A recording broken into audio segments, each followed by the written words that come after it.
નમસ્કાર, ગ્લોબલ એક્સપ્રેસમાં તમારું સ્વાગત છે. હું આપની સાથે ચેતન. આજના અમેરિકાના તારીખ 14 માર્ચ 2026ના મુખ્ય સમાચારોની વાત કરીશું. અમેરિકામાં રહો છો, અમેરિકાના રોજના ગુજરાતીમાં અપડેટ જાણવા માટે ગ્લોબલ એક્સપ્રેસને સબસ્ક્રાઇબ કરવાનું ભૂલતા નહીં. આજના અમેરિકાના મુખ્ય સમાચારોની આપણે વાત કરીએ તો અમેરિકાના જ્યોર્જિયામાં બનેલા એક હચમચાવી દેનારા હત્યાકાંડમાં પિતાએ જ પોતાના પરિવારના 4 સભ્યોને મોતને ઘાટ ઉતાર્યા હતા અને 12 વર્ષની દીકરીની નજરે જોયેલી એક કાળી રાતની જે વાત, પિતાના હાથમાં 2 પિસ્તોલ અને માસૂમ બાળકોનું કબાટમાં છુપાવવું શું માત્ર પૈસાની લેવડ દેવડ આટલા મોટા નરસંહારનું કારણ હોઈ શકે? કોર્ટના આંચકાજનક ખુલાસા જાણવા મળ્યા છે. આ પૂરો અહેવાલ જાણીશું. આ પછીના સમાચારની આપણે વાત કરીએ તો શું ગ્રીન કાર્ડ મેળવવા માટે કોઈ આટલી હદે જઈ શકે? અમેરિકામાં યુ વિઝા મેળવવાની લાલચમાં રચવામાં આવ્યું નકલી લૂંટનું ફિલ્મી કાવતરું 11 ગુજરાતીઓએ રામભાઈ પટેલ નામના માસ્ટર માઇન્ડ સાથે મળીને કેવી રીતે કાયદાની આંખમાં ધૂળ નાખી અને કરોડોની કમાણી અને FBI નો સકંજો, જેલ થશે કે સીધા ભારત ડિપોર્ટ? જાણો આખા કૌભાંડનું અસલી સત્ય. આ પછીના સમાચારોની આપણે આગળ વાત કરીએ તો જો તમે વિદેશમાં રહો છો અને ભારતનું આધાર કાર્ડ કઢાવવા માંગો છો તો સાવધાન થઈ જજો. શું તમે જાણો છો કે 182 દિવસનો કયો એવો નિયમ છે જે તમારી અરજી રદ કરાવી શકે છે? શું અમેરિકા બેઠા ઓનલાઈન આધાર કાર્ડ નીકળી શકે કે શું? અને OCI કાર્ડ ધારકો માટે કયા દસ્તાવેજો છે જે અનિવાર્ય છે અને આધાર કાર્ડ વગર તમારા કયા કામ અટકી શકે છે? જાણો દરેક ગૂંચવણનો સચોટ ઉકેલ. આ બધા જ સમાચારોની વિગતે ચર્ચા કરીએ. આપ જોતા રહો ગ્લોબલ એક્સપ્રેસ.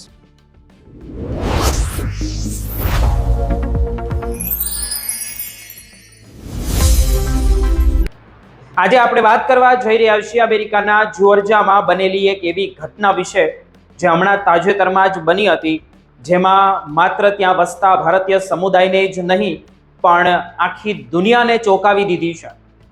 લોરેન્સવિલેના ગ્વિનેડ કાઉન્ટીમાં બનેલા આ ભયાનક હત્યાકાંડમાં 50 વર્ષીય વિજય કુમાર પોતાની પત્ની અને પરિવારના અન્ય 3 સભ્યોની ક્રૂરતાપૂર્વક હત્યા કરવાનો ગંભીર આરોપ તેમના ઉપર લાગ્યો હતો. તાજેતરમાં જ કોર્ટમાં થયેલી સુનાવણી દરમિયાન જે આઘાતજનક ખુલાસો સામે આવ્યો છે તે જાણીને કોઈ પણ વ્યક્તિનું દિલ ધ્રુજી ઉઠે તેવું છે. અને ગ્વિનેડ કાઉન્ટીની મેજિસ્ટ્રેટ કોર્ટમાં થયેલી આ સુનાવણી દરમિયાન મુખ્ય ડિટેક્ટિવ જે જુબાની આપી છે તેમાં જાન્યુઆરી મહિનાની એક કાળી રાતની આખી વાત સામે આવી છે. આ કેસમાં સૌથી હૃદયદ્રાવક બાબત તો એ છે કે આ આખી લોહિયાળ રમતની એકમાત્ર સાક્ષી વિજય કુમારની પોતાની જ 12 વર્ષની દીકરી હતી. આ માસૂમ બાળકીએ તપાસ કરતા એટલે કે અધિકારીઓ સામે જે નિવેદન આપ્યું છે તે સાંભળીને આખા કોર્ટ રૂમમાં સન્નાટો છવાઈ ગયો હતો. ડિટેક્ટિવ કોર્ટમાં જણાવ્યું કે જ્યારે તે બાળકી સીડીઓ ઉતરીને નીચે આવી ત્યારે તેણે જોયું કે તેના પિતાના હાથમાં 2 પિસ્તોલ હતી. તેના પિતાએ એવા કેટલાક શબ્દો કહ્યા જે તે બાળકીને સમજમાં ન આવ્યા અને સમજી ન શકી અને જોતામાં જ વિજય કુમારે અંધાધૂન ફાયરિંગ શરૂ કરી દીધું હતું. આ દ્રશ્ય જોઈને બાળકી આઘાતમાં સરી પડી હતી અને તે પોતાના પિતા પાસે દોડી ગઈ હતી.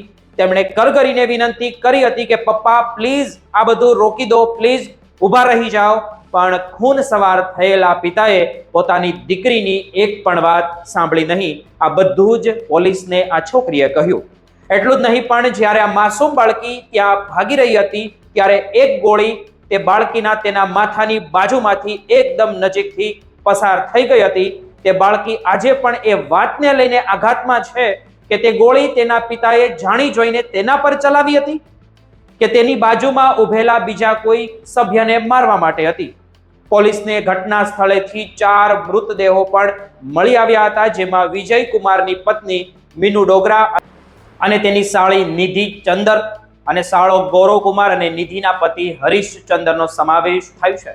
આ 4 વ્યક્તિઓને ઘરમાં જ ગોળી મારીને મોતને ઘાટ ઉતારી દેવામાં તેમણે આવ્યા હતા. તપાસ દરમિયાન ઘરના કબાટમાંથી 3 નાના બાળકો મળી આવ્યા હતા જેમની ઉંમર 7, 10 અને 12 વર્ષ હતી. આ માસૂમ જેઓએ જીવ બચાવવા માટે કબાટમાં આશરો પણ લીધો હતો અને જ્યારે વિજયકુમાર ગોળીઓનો વરસાદ કરી રહ્યો હતો ત્યારે આ બાળકો અંદર ધ્રુજી રહ્યા હતા. આ આખી ઘટના પાછળના કારણો તપાસ કરતા પોલીસને અત્યાર સુધી આર્થિક વિવાદના જબરદસ્ત પુરાવાઓ મળ્યા છે.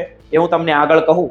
મીનુ ડોગરાના ફોનમાંથી મળેલા ટેક્સ્ટ મેસેજ પરથી જાણવા મળ્યું કે વિજયકુમાર આ પરિવારને આર્થિક રીતે મોટી મદદ કરી રહ્યો હતો. તે લોન પણ ભરવામાં મદદ કરી રહ્યો હતો અને ઘરના મોર્ગેજ એટલે કે હપ્તા ભરવામાં પણ સહાય કરતો હતો પૂરા જોશ સાથે.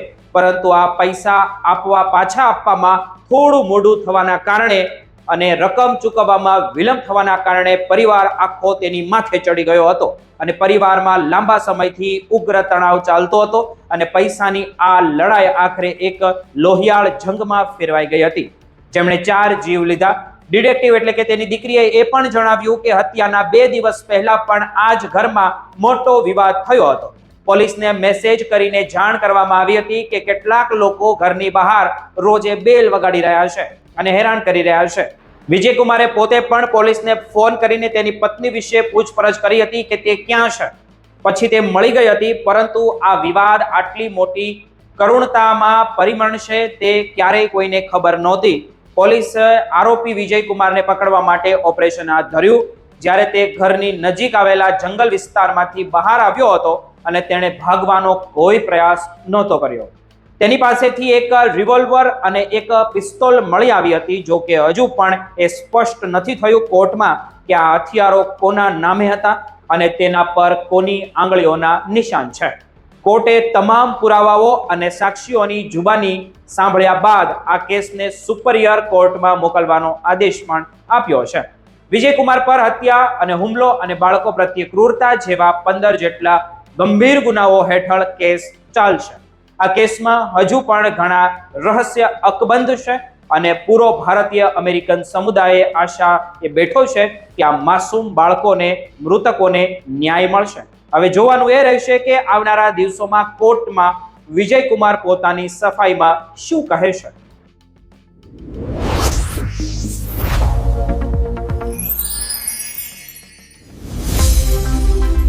આજે અમે તમને એક એવા સમાચાર જણાવવા જઈ રહ્યા છીએ જે જાણીને તમે પણ હેરાન રહી જશો.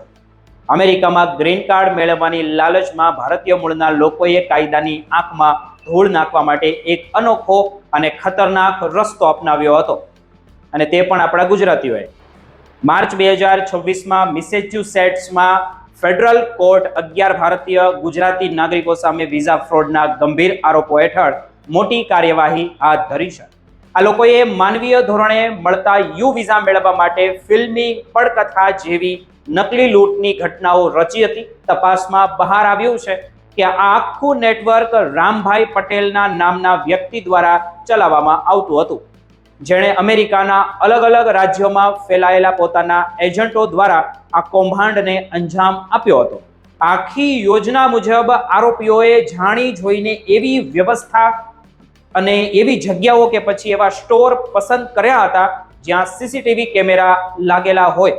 ત્યારબાદ રામભાઈ પટેલ કે તેનો કોઈ સાથીદાર નકલી બંદૂક લઈને સ્ટોરમાં પ્રવેશતો અને ત્યાં કામ કરતા ભારતીય મૂળના કર્મચારીઓને ધમકાવીને લૂંટ કરતો હતો.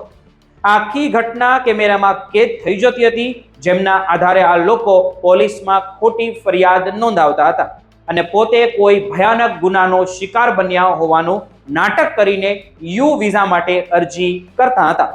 અને તમને જણાવી દઈએ કે અમેરિકામાં યુ વિઝા ખાસ કરીને એવા લોકો માટે હોય છે જેઓ કોઈ ગંભીર ગુનાનો ભોગ બન્યા હોય અને પોલીસને તપાસમાં મદદ કરતા હોય. આ બધા જ આરોપીઓ જે પણ 11 છે તે બધા જ ગેરકાયદેસર હતા.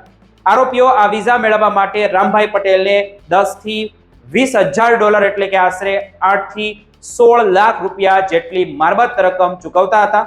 રામભાઈ પટેલે આ રીતે કુલ 8,50,000 ડોલર એટલે કે કરોડો રૂપિયાની કમાણી કરી હતી, જે હવે સરકારે જપ્ત કરી લીધી છે. પકડાયેલા લોકોમાં જીતેન્દ્ર કુમાર પટેલ, મહેશ કુમાર પટેલ, સંજય કુમાર પટેલ, દીપિકાબેન પટેલ, રમેશભાઈ પટેલ, અમિતાબેન પટેલ, રોનક કુમાર પટેલ, સંગીતાબેન પટેલ અને મિનકેશ પટેલ, સોનલ પટેલ અને મિતુલ પટેલનો આમાં સમાવેશ થાય છે, જેઓ અમેરિકાના મેસેચ્યુસેટ્સ, કેન્ટુકી, ઓહાયો અને મિસિસિપી જેવા અલગ અલગ રાજ્યોમાં ગેરકાયદેસર રીતે રહેતા હતા.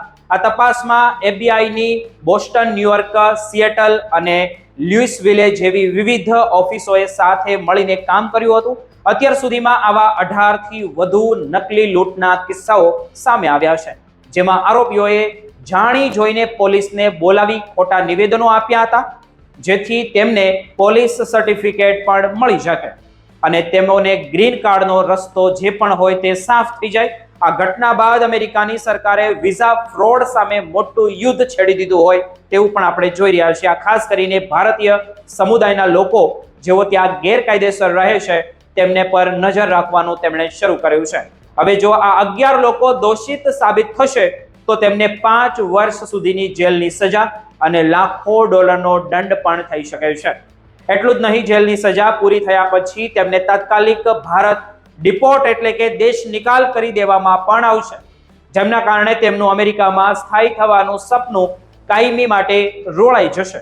આ કિસ્સો એવા તમામ લોકો માટે લાલ બત્તી સમાન છે જેઓ ખોટા રસ્તે વિદેશમાં રહેવા માંગે છે, કારણ કે અમેરિકાની તપાસ એજન્સીઓ હવે ટેકનોલોજી અને નાણાકીય લેવડ દેવડના આધારે આવા કૌભાંડ પકડવા માટે વધુ સતર્ક બની ગઈ છે.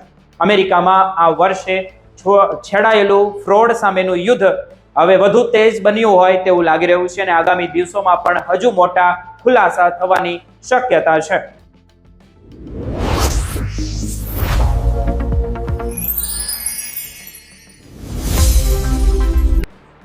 આજે આપણે એક એવા વિષય પર ચર્ચા કરવા જઈ રહ્યા છીએ જે વિદેશમાં રહેતા લાખો ભારતીયોના મનમાં હંમેશા એક મોટો પ્રશ્ન બની રહે છે કે શું એનઆરઆઈ એટલે કે બિન નિવાસી ભારતીયો અને ઓસીઆઈ કાર્ડ ધારકો ભારતનું આધાર કાર્ડ મેળવી શકે કે નહીં, અને જો હા તો તેની પ્રક્રિયા શું છે અને ત્યાં બેઠા બેઠા થઈ શકે કે શું?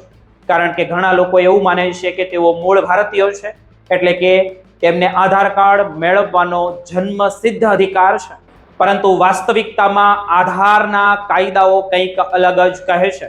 આજે આપણે આ વિડીયોમાં આ તમામ પાસાઓ પરથી વિગતવાર વાત કરીશું, જેથી જ્યારે પણ તમે ભારત આવો ત્યારે તમને આધાર કાર્ડ મેળવવામાં કોઈ પણ મુશ્કેલી ન પડે.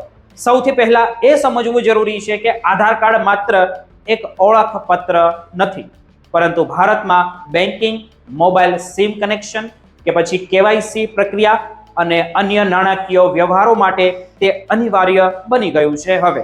પરંતુ તેની સાથે સૌથી મહત્વની શરત તો એ છે કે જે વ્યક્તિ અરજી કરી રહી છે તે ભારતની નિવાસી હોવી જોઈએ, અને આ રહેણાંકની વ્યાખ્યા મુજબ તમારે અરજી કર્યાના છેલ્લા 12 મહિનામાં ઓછામાં ઓછા 182 દિવસ ભારતમાં પસાર કરેલા હોવા જોઈએ.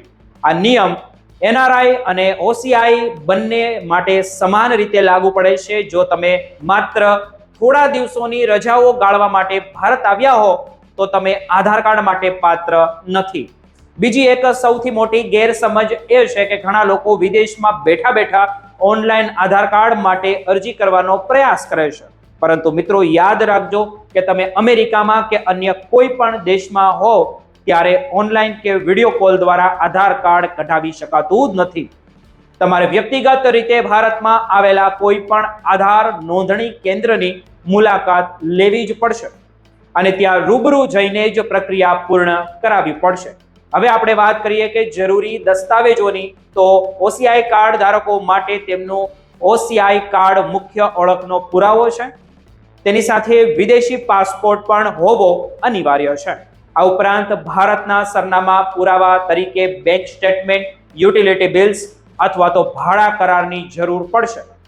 ખાસ નોંધવા જેવી બાબત એ છે કે તમારે ઈમેલ આઈડી આપવો પણ ફરજિયાત છે, કારણ કે તમારી અરજીની બધી જ અપડેટ તમને તેના પર જ મળશે અને તમારી 182 દિવસની હાજરી સાબિત કરવા માટે તમારા પાસપોર્ટમાં મારેલા એન્ટ્રી અને એક્ઝિટ સ્ટેમ્પ સૌથી મોટો પુરાવો માનવામાં આવે છે, જેમની અધિકારીઓએ બારીકાઈથી તપાસ તેમની કરે છે. અને જો તમારી પાસે આ પુરાવા નથી તો તમારી અરજી તે જ સમયે રદ થઈ શકે છે.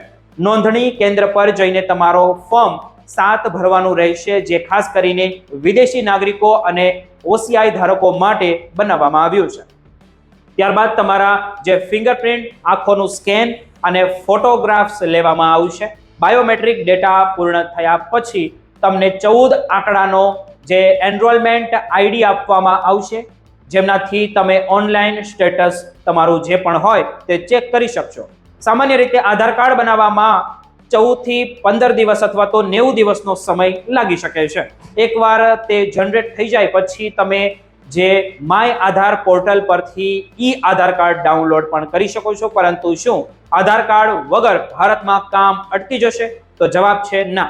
જો તમે 182 દિવસના નિયમમાં નથી આવતા તો તમારે ચિંતા કરવાની કોઈ જરૂર જ નથી, કારણ કે એનઆરઆઈ અને ઓસીઆઈ માટે આધાર કાર્ડ ફરજિયાત નથી. તમે તમારા પાસપોર્ટ, પાન કાર્ડ કે ઓસીઆઈ કાર્ડ દ્વારા પણ ભારતમાં મોટા ભાગના કામો કે પછી કેવાયસી પ્રક્રિયા જે પણ હોય તે પૂર્ણ કરી શકો છો. ઘણી બેંકો હવે વિડીયો કેવાયસીની સુવિધા પણ આપી રહી છે, જેમનાથી તમે વિદેશમાં બેઠા બેઠા પણ તમારા ખાતા મેનેજ કરી શકો છો. આમ આધાર કાર્ડ એક સુવિધા છે, કોઈ બંધન નથી. જો તમને આ માહિતી ઉપયોગી લાગી હોય તો વિડીયોને લાઈક કરો અને તમારા એનઆરઆઈ મિત્રો સુધી જરૂર પહોંચાડજો.